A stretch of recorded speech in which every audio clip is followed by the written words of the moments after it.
Welcome to my next The Walking Dead Daryl Dixon Season 3 episode review video. Before I talk about that, though, pretty important, if you haven't watched through Season 3 Episode 6 of The Walking Dead Daryl Dixon, then it would be my recommendation that you don't watch this detailed review any further to avoid any potential spoilers. With that said, this will be The Walking Dead Daryl Dixon Season 3 Episode 6. The title of this episode is called Controbando, and this will be my review reaction recap after just finishing watching the episode. We start with Daryl on the road when a car approaches. He raises his gun, only to be met by Potts, who wants to go to Barcelona with him. Let's go, he tells her before he hops back on his bike. And then the new friends are out on the outskirts of the ruined city, looking out over it from above. Potts points to where the convoy will be going, but she tells Daryl they'll need some help to get there. With some walkers closing in, they go looking for who she's talking about. Antonio is watching old home movies of Roberto as a child with the boy's mother. He wanted to be a filmmaker, which impresses Carol so much that she smiles, and Carol's acting really weird. Fede and his mother, Marga, come in to check on Roberto, who is still unconscious. And then a glance at the TV and Antonio's late wife stops the mayor in his tracks.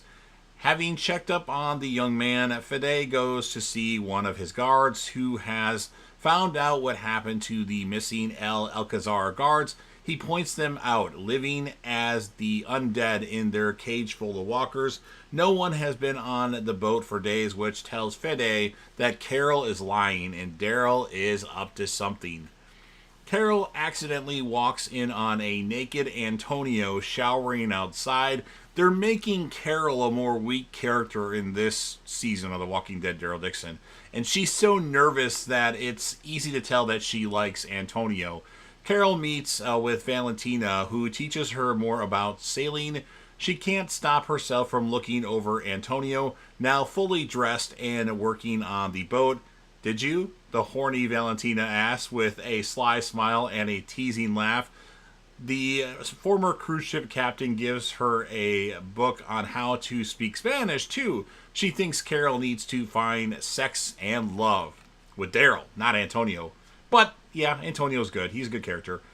Carol's not the only one being told to find love. Fede's mother is giving him grief about meeting someone, and she remembers how he used to be so into a woman years ago.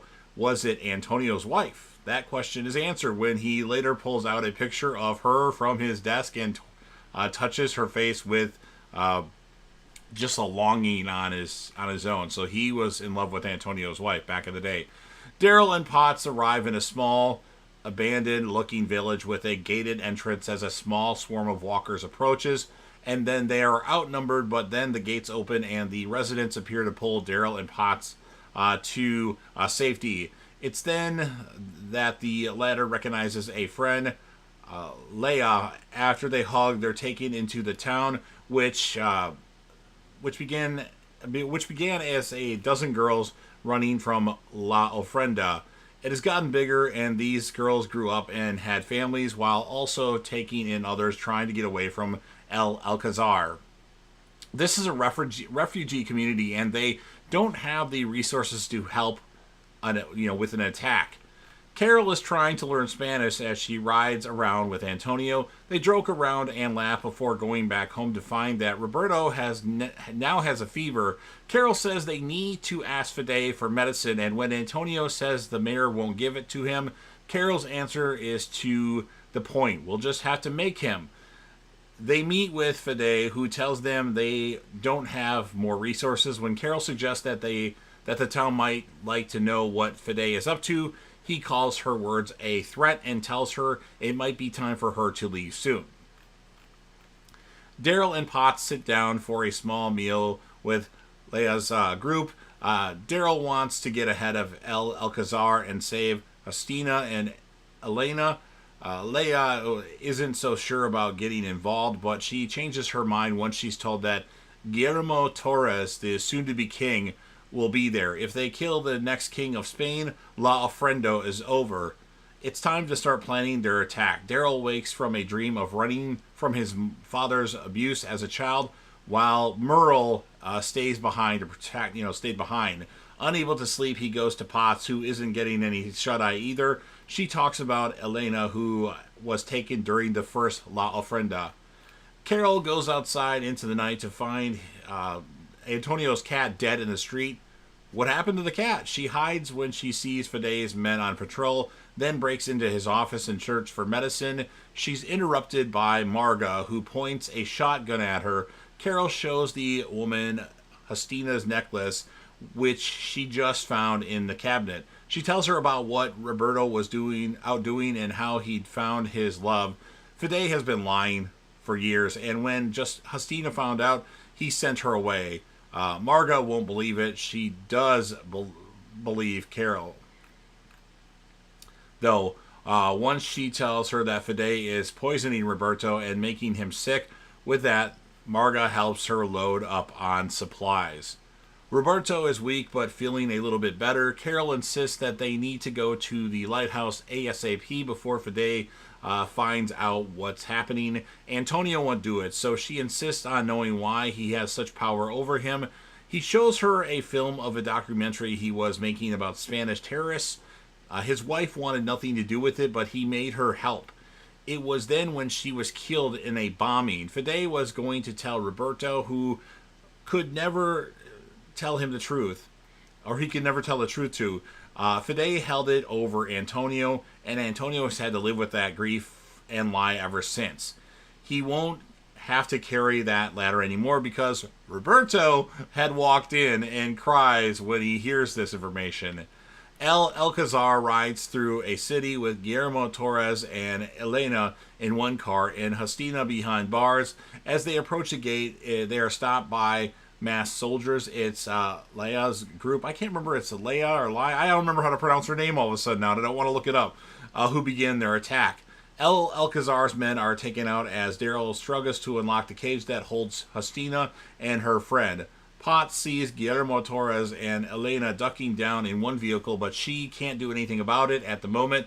Leia has a plan. She's going to shoot a grenade launcher at it, but Potts, not wanting her lover to die, knocks it away, sending the grenade into the wall that unleashes a cascade of walkers. Leia is quickly taken down, and Guillermo's Torres' remaining men start to drive forward with Daryl still hanging on to the caged car. He can do nothing as Hastina is slowly taken away, begging not to be left behind. Carol helps a weakened Roberto into the Jeep before telling Antonio that his son will forgive him and talk to him again. She and Roberto are going to leave now, and he'll meet them at the lighthouse. Antonio tries to thank Carol for all she's done, but unable to find the words, he kisses Carol. With tears in his eyes, she kisses him back and drives away. On the way out of town, Carol is stopped and searched by Fide and his men. She's ready to pull out a gun, but Antonio approaches, finally standing up for himself. In front of the town, he dares to Fide to tell everyone what happened to Hastina and how he poisoned his son Antonio. And he tells him that he's no longer any of his concern and tells her to go. Now, with much bigger problems on his hands, Fide lets it happen. As the episode ends, we flash back to a wounded Antonio with his dead wife following the terrorist attack. As he mourns her, the outbreak begins as the dead rise from their body bags, and then his wife turns as well. And that's what ends this episode of The Walking Dead, Daryl Dixon Season 3, titled Controbando. So this was a good episode. Some moments were slower, though. And ultimately, it's like a bottle episode of sorts, but not really. I'll give it a 7.7 out of 10. I think I liked the last two episodes a little bit more.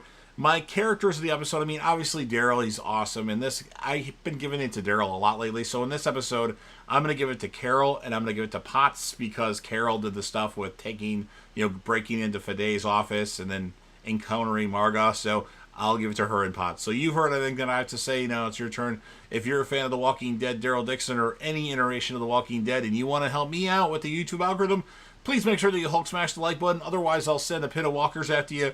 Share this video with a friend. Put this video on any one of your social media platforms. Don't forget to sound off in the comment section about what your thoughts are regarding this episode of The Walking Dead, Daryl Dixon. What would you rate it? Who would be your character of the episode?